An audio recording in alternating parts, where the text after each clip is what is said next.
Hello friends, ಎಲ್ಲರಿಗೂ welcome to tarot life. So ನೀವೇನಾದರೂ ಮೊದಲನೇ ಸಲ ನನ್ನ ಚಾನಲ್ನ ವಿಸಿಟ್ ಮಾಡ್ತಾ ಇದ್ರೆ ಚಾನಲ್ಗೆ ಸಬ್ಸ್ಕ್ರೈಬ್ ಆಗಿ ಆ್ಯಂಡ್ ನಿಮ್ಮ ಒಂದು ಪ್ರೀತಿ ಪಾತ್ರರೊಂದಿಗೆ ವಿಡಿಯೋಸನ್ನು ಶೇರ್ ಮಾಡ್ತೀರಾ, ಲೈಕ್ ಕಮೆಂಟ್ಸ್ ಮಾಡ್ತೀರಾ. ತುಂಬ ತುಂಬ ಧನ್ಯವಾದಗಳು. ನಿಮ್ಮ ಪ್ರೋತ್ಸಾಹ ಸಪೋರ್ಟ್ ಸದಾ ಹೀಗೆ ಇರಲಿ ಅಂತ ನಾನು ಆಶಿಸ್ತೀನಿ. ಸೊ ಗೈಸ್, ಇಂದಿನ ಒಂದು ವಿಡಿಯೋದಲ್ಲಿ ಮೇಯ್ನ್ ಆಗಿ ನಿಮ್ಮ ಒಂದು ರಿಲೇಶನ್ಶಿಪ್ ಏನಿದೆ ಅದು ಮುಂದುವರಿಯುತ್ತಾ. ಯಾಕಂದರೆ ಎಷ್ಟೋ ಜನ ಕೇಳ್ತೀರಿ, ಮೇಡಮ್ ಈ ಪರಿಸ್ಥಿತಿ ಹೇಗಾಗೋಗಿದೆ ಅಂದರೆ ಇನ್ನೇನು ಅವರು ನನ್ನ ಬಿಟ್ಟು ಹೋಗ್ತಾರೆ ಅನ್ನೋ ಒಂದು ಪರಿಸ್ಥಿತಿಗೆ ರೀಚ್ ಆಗಿಬಿಟ್ಟಿದೆ, ಇನ್ನೇನು ಮಾಡಲಿಕ್ಕೆ ಉಳಿದಿಲ್ಲ. ಸೊ ಈ ಥರ ಕಠಿಣ ಸಿಚುವೇಶನ್, ಕಠಿಣವಾದ ಪರಿಸ್ಥಿತಿ ನಡೀತಾ ಇದೆ ನಮ್ಮ ಲೈಫಲ್ಲಿ. ಸೊ ಈ ಒಂದು ಸಿಚುವೇಶನಲ್ಲಿ ಇದ್ದಾಗೂ ಇದು ರೀಕನ್ಸಿಲಿಯೇಷನ್ ಆಗುತ್ತಾ, ಮುಂದೇನಾಗತ್ತೆ ತಿಳಿಸ್ಕೊಡಿ ಅಂತ ಸಾಕಷ್ಟು ಜನ ಪ್ರಶ್ನೆಯನ್ನು ಮಾಡಿರಿ, ಕಮೆಂಟ್ ಸೆಕ್ಷನಲ್ಲೂ ಸಹ ತಿಳಿಸಿದ್ರಿ. ಸೊ ಇವತ್ತಿನ ಒಂದು ಟಾಪಿಕ್ಕಿನ ಬಗ್ಗೆ ನಿಮಗೆ ನಿಮ್ಮ ಡೌಟ್ಸ್ನ ನಾನು ಕ್ಲಿಯರ್ ಮಾಡ್ತೀನಿ. ಬಟ್ ನೆನಪಲ್ಲಿ ಇದು ಜನರಲ್ ರೀಡಿಂಗ್ ಮಾತ್ರ. ನಿಮಗೆ ಅಪಾಯಿಂಟ್ಮೆಂಟ್ ತೊಗೋಬೇಕಾಗತ್ತೆ ಪರ್ಸ್ನಲ್ ರೀಡಿಂಗ್ಗೋಸ್ಕರ on chargeable basis. Okay, so ಆದಷ್ಟು ಫೋಕಸ್ ಮಾಡಿ ಈ ಒಂದು ವಿಡಿಯೋ ಬಗ್ಗೆ. ಓಕೆ, ಶಫ್ಲಿಂಗ್ ಮಾಡುವಾಗ ನಿಮ್ಮ ಒಂದು ಪರ್ಸನ್ಸ್ ಎನರ್ಜೀಸ್ನ ಪಿಕ್ ಆಗಲಿಕ್ಕೆ ನೀವು ತುಂಬ ಸ್ಟ್ರಾಂಗಾಗಿ ವಿಜುವಲೈಸೇಷನ್ ಮಾಡಿ. ಸೊ ಯೂನಿವರ್ಸ್ ಕಡೆಯಿಂದ ಏನೆಲ್ಲ ಮೆಸೇಜಸ್ ನಿಮಗೆ ತಲುಪಬೇಕಾಗಿದೆ ಖಂಡಿತ ತಲುಪುತ್ತೆ. ಓಕೆ, ಸೊ ಮೈಂಡನ್ನು ರಿಲ್ಯಾಕ್ಸ್ ಮಾಡ್ಕೊಳ್ಳಿ.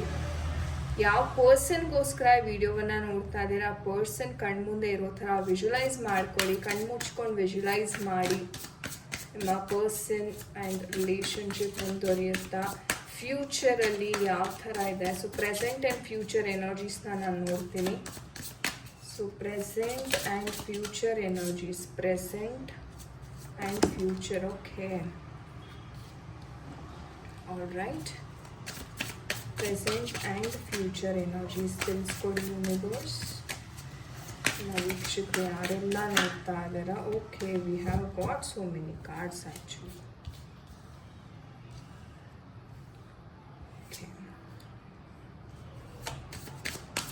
More cards, more energies universe ದಯವಿಟ್ಟು ತಿಳಿಸ್ಕೊಡಿ ನಮ್ಮ ವೀಕ್ಷಕರಿಗೆ.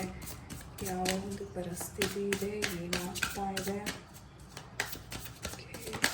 Okay, we have this card right here. Okay, so ಇಷ್ಟು ಎನರ್ಜೀಸ್ ಬಂದಿದೆ. ಓಕೆ, ಸೊ ನಾನು ಒಂದೊಂದೇ ಹೇಳ್ತೀನಿ ನಿಮಗೆ. ಮೊದಲನೇದಾಗಿ ಪ್ರೆಸೆಂಟ್ ಆ್ಯಂಡ್ ಫ್ಯೂಚರ್ ಎನರ್ಜೀಸ್ನ ನಾನಿಲ್ಲಿ ನೋಡ್ತಾ ಇದ್ದೀನಿ. Okay, so this is the present energies and these are the future energies, ಮುಂದೇನಾಗುತ್ತೆ ಅಂತ. ಓಕೆ, ಪ್ರೆಸೆಂಟಲ್ಲಿ ನೋಡೋದಾದ್ರೆ ತುಂಬ ವಿಚಾರಗಳು ನಡೀತಾ ಇದೆ. ಮೊದಲನೇದಾಗಿ ಹೇಳಬೇಕು ಅಂದರೆ, ಎಸ್, ನಾನು ಹೇಳ್ದಂಗೆ ಮುಂಚೆನೆ ಬೆನ್ನು ಚೂರಿ ಹಾಕುವಂಥ ಹಂತಕ್ಕೆ ನಿಮ್ಮ ಪರ್ಸನ್ ಹೋಗಿದ್ದಾರೆ. ತುಂಬ ಸ್ಪಷ್ಟವಾಗಿ ಬಂದಿದೆ ಕಾರ್ಡಲ್ಲಿ. ಮೋಸ ಮಾಡ್ತಾ ಇದ್ದಾರೆ, ಒಂಥರ ನಿಮ್ಮ ಬೆನ್ನ ಹಿಂದೆನೇ ಗಾಸಿಪಿಂಗ್ ಅಂತಕ್ಕಂಥದ್ದು ನಡೀತಾ ಇದೆ ಅಂತ ಹೇಳ್ಬೋದು. ಆ್ಯಂಡ್ ಇವರು ಹೇಳಬೇಕು ಅಂತಂದರೆ ಒಂದು ಬೇರೆ ಸಂಬಂಧದಲ್ಲಿ ಅಥವಾ ಬೇರೆ ಒಂದು ಅಟ್ರಾಕ್ಷನ್ಗೆ ಸಹ ಒಳಗಾಗಿರ್ತಾರೆ ನಿಮ್ಮ ಪರ್ಸನ್. ಆ ಒಂದು ಕಾರಣದಿಂದ ನಿಮ್ಮ ಮೇಲೆ ಇಂಟ್ರೆಸ್ಟ್ ಅಂತಕ್ಕಂಥದ್ದು ಕಮ್ಮಿ ಆಗ್ತಾ ಇದೆ. ಆ್ಯಂಡ್ ನಿಮ್ಮ ಮೇಲೆ ಅಷ್ಟು ಆಸಕ್ತಿ ಅಂತಕ್ಕಂಥದ್ದು ನಿಮ್ಮ ಪರ್ಸನ್ ತೋರಿಸ್ತಾ ಇಲ್ಲ. ಏನೋ ಒಂದು ಕಾರಣ, ಏನೋ ತುಂಬಾ ಹೈಡ್ ಮಾಡ್ತಾ ಇದ್ದಾರೆ ಅಂತ ಹೇಳ್ಬೋದು. ಬಟ್ ಎಸ್, ಚೀಟಿಂಗ್ ಎನರ್ಜೀಸ್ ಬಂದಿರೋದ್ರಿಂದ ಅವ್ರು ನಿಮ್ಮನ್ನ ಚೀಟ್ ಮಾಡ್ತಿದ್ದಾರೆ ಅಂತಾನೆ ಹೇಳ್ಬೋದು ಪ್ರೆಸೆಂಟ್ ಎನರ್ಜೀಸ್ ಅಲ್ಲಿ.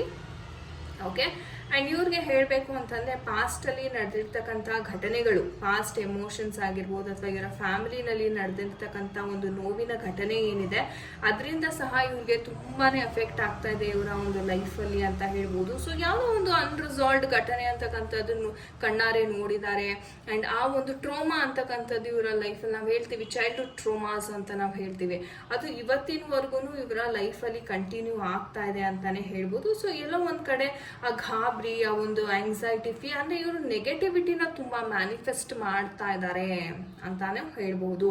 ಅಂದರೆ ಇಲ್ಲಿ ನಿಮಗೆ ಅನ್ಸುತ್ತೆ ಇವರು ನಿಮಗೆ ಮೋಸ ಮಾಡ್ತಾ ಇದ್ದಾರೆ ಅಂತ. ಬಟ್ ಇವರ ಒಂದು ಪೇನ್ ಏನಿದೆ, ಇವರ ಒಂದು ಟ್ರೋಮಾಸ್ ಏನಿದೆ ಚೈಲ್ಡ್ಹುಡ್ಡಲ್ಲಿ, ನಾನು ಹೇಳಿದೆ ಒಂದು ಏನೋ ಒಂದು ಮೇಜರ್ ಘಟನೆ, ತುಂಬಾ ಒಂದು ನೆಗೆಟಿವ್, ತುಂಬಾ ದೊಡ್ಡ ಮಟ್ಟಿಗೆ ನೆಗೆಟಿವ್ ಘಟನೆ ನಡೆದಿದೆ ಇವರ ಒಂದು ಲೈಫಲ್ಲಿ. ಸೊ ಈ ಘಟನೆಯಿಂದ ಅವ್ರಿಗೆ ಒಂಥರ ಆ ಒಂದು ಎಮೋಷನ್ಸ್ ಅಲ್ಲಿ ಕುತ್ಕೊಂಡ್ಬಿಟ್ಟಿದೆ. ಓಕೆ, ಇದೇ ತರ ನಡೆಯುತ್ತೆ, ಗಾಬರಿ ಅಂತ ನಾವು ಹೇಳ್ತೀವಿ ನೋಡಿ. ಓಕೆ, ಸೊ ಆ ತರ ಒಂದು ಘಟನೆ ಇವರ ಒಂದು ಲೈಫಲ್ಲಿ ಸಹ ನಡೆದಿದೆ. ಅದು ಇವತ್ತಿಗೂ ಇವ್ರಿಗೆ ತುಂಬಾನೇ ಇಂಪ್ಯಾಕ್ಟ್ ಮಾಡ್ತಾ ಇದೆ. ಅಂಡ್ ಇದೇ ಘಟನೆ ನಿಮ್ಮ ನಡುವೆ ಇರ್ತಕ್ಕಂಥ ಒಂದು ಸಂಬಂಧಕ್ಕೂ ಸಹ ಇದು ತುಂಬಾನೇ ಇಂಪ್ಯಾಕ್ಟ್ ಮಾಡ್ತಾ ಇದೆ ಅಂತಾನೆ ಹೇಳ್ಬೋದು. ಒಂಥರ ಹೇಳಿದ್ರೆ ಒಂಥರ ಹೈಲಿ ಡಿಸ್ಟರ್ಬ್ಡ್ ಆಗಿರೋದು, ಮೈಂಡಲ್ಲಿ ಹಲವಾರು ಯೋಚನೆಗಳು ಬರ್ತಿರ್ತಕ್ಕಂಥದ್ದು, ಒಂಥರ ಎಮೋಷ್ನಲಿ ತುಂಬಾ ವೀಕ್ ಆಗಿರ್ತಕ್ಕಂಥ ಒಂದು ಸಾಧ್ಯತೆ ಆಗಿರ್ಬೋದು. ಓಕೆ, ಅಂಡ್ ಬ್ರೇಕಪ್ ಮಟ್ಟಿಗೆ ಹೋಗಿದೆ ಅಂತಂದ್ರೆ ಇದು ತುಂಬಾ ಒಂದು ದೊಡ್ಡ ಮಟ್ಟಿಗೆ ಹೋಗಿದೆ. ಒಂದು ಪೊಲೀಸ್ ಸ್ಟೇಷನ್ ಆಗಿರ್ಬೋದು, ಕಾನೂನು, ಇದ್ರ ಮಟ್ಟಿಗೆ ಸಹ ಇದು ಹೋಗಿರ್ತಕ್ಕಂಥ ಸಾಧ್ಯತೆ ಸಹ ಇಲ್ಲಿ ತುಂಬಾ ಕಾಣಿಸ್ತದೆ. ಇಲ್ಲಾಂದ್ರೆ ಒಂದು ದೊಡ್ಡ ಮಟ್ಟಿಗೆ ಫ್ಯಾಮಿಲಿಯ ನಡುವೆ ಒಂದು ದೊಡ್ಡ ಜಗಳ ಅಂತಕ್ಕಂಥದ್ದು ಇಲ್ಲಿ ನಡೆದಿದೆ, ಮನಸ್ತಾಪಗಳು ನಡೆದಿದೆ. ಬಟ್ ನಿಮ್ಮ ಮೇಲೆ ಇವ್ರಿಗೆ ಅಟ್ರಾಕ್ಷನ್ ಕಮ್ಮಿ ಆಗಿದ್ಯಾ, ಪ್ರೀತಿ ಕಮ್ಮಿ ಆಗಿದ್ಯಾ ಅಂತ ನೋಡೋದಾದ್ರೆ ಅಟ್ರಾಕ್ಷನ್ ಅಂತಕ್ಕಂಥದ್ದು ಏನು ಕಮ್ಮಿ ಆಗಿಲ್ಲ. ಓಕೆ, ಬಟ್ ಏನಪ್ಪಾ ಅಂದ್ರೆ ಇವ್ರಿಗೆ ನಿಮ್ಮ ಮೇಲೆ ಇರ್ತಕ್ಕಂಥ ಪ್ರೀತಿ, ಮಮತೆ, ಆ ಒಂದು ಅಟ್ರಾಕ್ಷನ್ ಅದೆಲ್ಲ ಇದೆ. ಬಟ್ ಅವರು ಮನಸ್ಸಿನ ಆಳದಲ್ಲಿ ನಾವು ನೋಡಿದಾಗ ಇದೆಲ್ಲ ಕಾಣಿಸ್ತಾ ಹೋಗುತ್ತೆ. ಆದ್ರೆ ಪ್ರಸ್ತುತವಾಗಿ ಅವರು ಅದನ್ನ ತೋರ್ಸ್ಕೊಳ್ಳೋ ಅಂತ ಪರಿಸ್ಥಿತಿನಲ್ಲಿ ಇಲ್ಲ.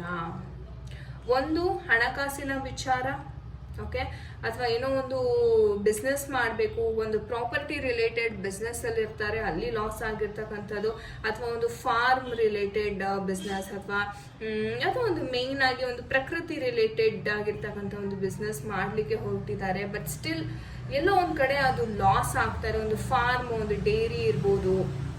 ಸೊ ಸಮ್ ವಾಟ್ ಲೈಕ್ ಪ್ರಾಕೃತಿಕ ರಿಲೇಟೆಡ್ ಒಂದೇನೋ ಕೆಲಸ ಅಥವಾ ಒಂದು ಬಿಸ್ನೆಸ್ ರಿಲೇಟೆಡ್ ಇವ್ರಿಗೆ ತುಂಬಾನೇ ಲಾಸ್ ಆಗಿದೆ ಅಂತಾನೆ ಹೇಳ್ಬೋದು.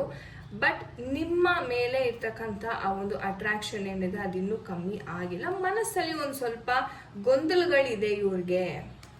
ಬಟ್ ತುಂಬ ಈಗೋಯಿಸ್ಟಿಕ್ ಆಗಿದ್ದಾರೆ, ಒಂಥರ ಕಮಾಂಡಿಂಗ್ ನೇಚರ್ ಅಂತ ಹೇಳ್ಬೋದು. ಅಂದರೆ ಇವ್ರು ಹೇಳ್ದಂಗೆ ಆಗಬೇಕು ವಿಚಾರ, ತುಂಬ ಬೇಗ ಸಿಟ್ಟಿಗೆ ಇರ್ತಕ್ಕಂಥದ್ದು. ಸೊ ಇದೆಲ್ಲ ಆ ಒಂದು ಪರ್ಸನಾಲಿಟೀಸ್ ಅಂತ ನಾವೇನು ಹೇಳ್ತೀವಿ ಅದು ತುಂಬ ಕಾಣಿಸ್ತಾ ಇದೆ. ಅಂದರೆ ನನ್ನ ಮಾತೇ ನಡಿಬೇಕು, ನನಗೇನು ಬೇಕೋ ನಾನೇ ಅದನ್ನು ಚೂಸ್ ಮಾಡ್ತೀನಿ ಅನ್ನೋ ಥರ ಈ ಒಂದು ವ್ಯಕ್ತಿಯ ಹಠ.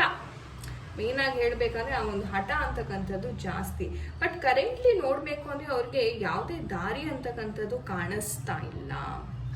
ಅಂದರೆ ಅಂದರೆ ಬುದ್ಧಿ ಇದೆ, ಬುದ್ಧಿಶಕ್ತಿ ಇದೆ, ಮಾಡಬೇಕು ಅನ್ನೋ ಛಲ ಇದೆ, ಎನರ್ಜೀಸ್ ಇದೆ, ಎಲ್ಲ ಇದೆ, ಅದೇ ದಾರಿ ಕಾಣಿಸ್ತಾ ಇಲ್ಲ. ಸೊ ಇದ್ರಲ್ಲಿ ನಾನು ಮತ್ತೆ ಇನ್ವೆಸ್ಟ್ ಮಾಡಿದ್ರೆ ಮತ್ತೆ ಲಾಸ್ ಆಗ್ಬಿಡುತ್ತಾ, ಅಥವಾ ನಿಮ್ಮ ಮೇಲೆ ಇರ್ತಕ್ಕಂಥ ನಂಬಿಕೆ, ಪ್ರೀತಿ ವಿಚಾರಕ್ಕೆ ಬಂದರೆ ಒಂದು ಏರಿಯಾ ಎಫೆಕ್ಟ್ ಆದರೆ ಅವ್ರಿಗೆಲ್ಲ ಏರಿಯಾಸು ಹೊಡೆಯುತ್ತೆ ಅಲ್ವಾ. ಸೊ ನಿಮ್ಮ ಪ್ರೀತಿಯಲ್ಲೂ ಅವ್ರಿಗೆ ಒಂಥರ 50-50 ಮೈಂಡ್ ಸೆಟ್ ಅಂತಕ್ಕಂಥದ್ದು ಸದ್ಯಕ್ಕೆ ಇದೆ.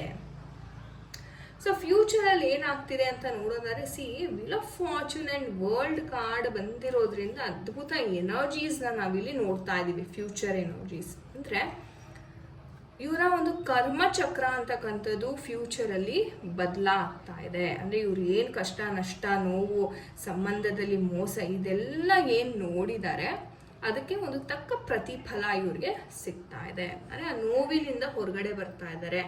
ಕಷ್ಟ ಪಡುವಂಥ ಮನುಷ್ಯ ಸುಖನೂ ಬರುತ್ತೆ, ಸುಖ ಪಡುವಂಥ ಮನುಷ್ಯನಿಗೆ ಕಷ್ಟನೂ ಬರುತ್ತೆ.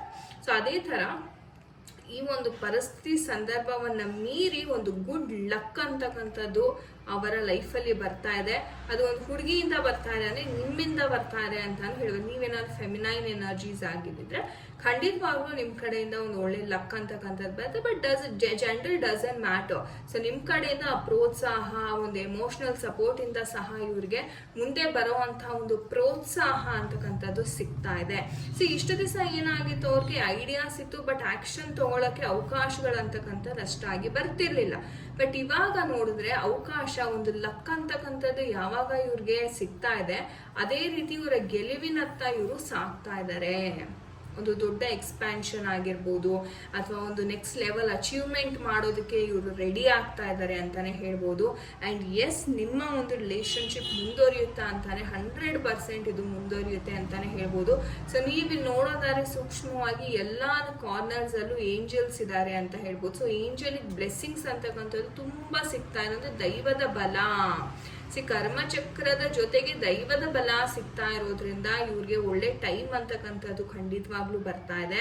ಸೊ ನಿಮ್ಮ ಮತ್ತೆ ಅವರ ಜೀವನದಲ್ಲಿ ಸಾಕಷ್ಟು ಬದಲಾವಣೆಗಳನ್ನ ನೀವು ಖಂಡಿತವಾಗ್ಲೂ ನೋಡ್ಬೋದು ಫ್ಯೂಚರ್ ಅಲ್ಲಿ. ಓಕೆ, ಸೊ ನೋಡೋಣ ನಮ್ಮ ಏಂಜಲ್ ಗೈಡೆನ್ಸ್ ಯಾವ ರೀತಿ ಇದೆ ಅಂತ. ಸೊ ಏಂಜಲ್ ಗೈಡೆನ್ಸ್ ಫ್ಯೂಚರಲ್ಲಿ ಏನಾಗ್ಬೋದು ದಯವಿಟ್ಟು ತಿಳಿಸ್ಕೊಡಿ. Okay, ask help from others ಅಂತ ಬರ್ತಾ ಇದೆ. In the near future and meditation brings answers ಅಂದರೆ ಇದೆಲ್ಲ ಏನು ಹೇಳ್ತಿದ್ದಾರೆ ಏಂಜಲ್ಸ್ ಅಂದರೆ ಸ್ವಲ್ಪ ತಾಳ್ಮೆ ಇರಲಿ ನಿಮಗೆ. ನಿಯರ್ ಫ್ಯೂಚರಲ್ಲಿ ಎಲ್ಲ ಆಗ್ತಾ ಇದೆ, ಆದರೆ ನೀವು ಸ್ವಲ್ಪ ತಾಳ್ಮೆಯಿಂದ ಇರಬೇಕು. ನಿಮ್ಮ ಹೈಯರ್ ಸೆಲ್ಫ್ ಜೊತೆ ಕನೆಕ್ಟ್ ಆಗಿ ಅಥವಾ ದೈವದ ಮೊರೆ ಹೋಗಿ ಅಂತ ಇಲ್ಲಿ ಏಂಜಲ್ಸ್ ಸ್ಪಷ್ಟವಾಗಿ ಹೇಳ್ತಾ ಇದ್ದಾರೆ. ಆ್ಯಂಡ್ ಬೇರೆಯವರಿಂದ ಸಹಾಯ ಅಂತಕ್ಕಂಥದ್ದು ನಿಮಗೆ ಸಿಗ್ತಾ ಇದೆ. ಬೇರೆಯವರ ಸಹಾಯವನ್ನ ಪಡೆದು ನೀವು ಈ ಒಂದು ಸಿಚುವೇಶನ್ ಅನ್ನ ಸ್ವಲ್ಪ ಸಮತೋಲನೆ ಮಾಡಿ ಅಂತ ಏಂಜಲ್ಸ್ ಹೇಳ್ತಾ ಇದ್ದಾರೆ. ಅದ್ಭುತ ಮೆಸೇಜ್. ಥ್ಯಾಂಕ್ ಯು ಏಂಜಲ್ಸ್ ಅಂತ ಖಂಡಿತ ಕಮೆಂಟ್ ಸೆಕ್ಷನ್ ಅಲ್ಲಿ ತಿಳಿಸಿ. ಓಕೆ ಗಾಯ್ಸ್, ಇದಾಗಿತ್ತು ಇವತ್ತಿನ ಒಂದು ರೀಡಿಂಗ್. ಐ ಹೋಪ್ ನಿಮಗೆ ಇದು ಕನೆಕ್ಟ್ ಆಗಿದೆ ಅನ್ಕೋತೀನಿ. ಯಾರ ಜೊತೆ ಎಲ್ಲ ರೆಸೊನೇಟ್ ಆಯಿತು ಖಂಡಿತ ಕಮೆಂಟ್ ಸೆಕ್ಷನ್ ಅಲ್ಲಿ ತಿಳಿಸಿ. ನಿಮ್ಗೆ ಏನಾದ್ರು ಪರ್ಸನಲ್ ರೀಡಿಂಗಿನ ಅವಶ್ಯಕತೆ ಇದೆ, ಡಿಸ್ಕ್ರಿಪ್ಷನ್ ಬಾಕ್ಸಲ್ಲಿ ಕೊಟ್ಟಿರ್ತಕ್ಕಂಥ ಆಫೀಸ್ ನಂಬರ್ಗೆ ನೀವು ಕರೆ ಅಥವಾ ವಾಟ್ಸಪ್ ಮಾಡಿ. ಚಾರ್ಜಬಲ್ ಬೇಸಿಸ್ ಇರುತ್ತೆ, ಇದು ನೀವು ಅಪಾಯಿಂಟ್ಮೆಂಟನ್ನು ಬುಕ್ ಮಾಡಬೇಕಾಗತ್ತೆ. ಧನ್ಯವಾದಗಳು ಯಾರೆಲ್ಲ ವಿಡಿಯೋವನ್ನ ತಾಳ್ಮೆಯಿಂದ ಅಲ್ಲಿ ತನಕ ನೋಡಿದ್ದೀರಾ. ತುಂಬಾ ತುಂಬಾ ಥ್ಯಾಂಕ್ ಯು ನನ್ನ ಕಡೆಯಿಂದ. ನಾನು ನಿಮಗೆ ಸಿಗ್ತೀನಿ ಮುಂದಿನ ಒಂದು ವಿಡಿಯೋದಲ್ಲಿ. ಎಲ್ಲರಿಗೂ ನಮಸ್ತೆ, ಹರೇ ಕೃಷ್ಣ.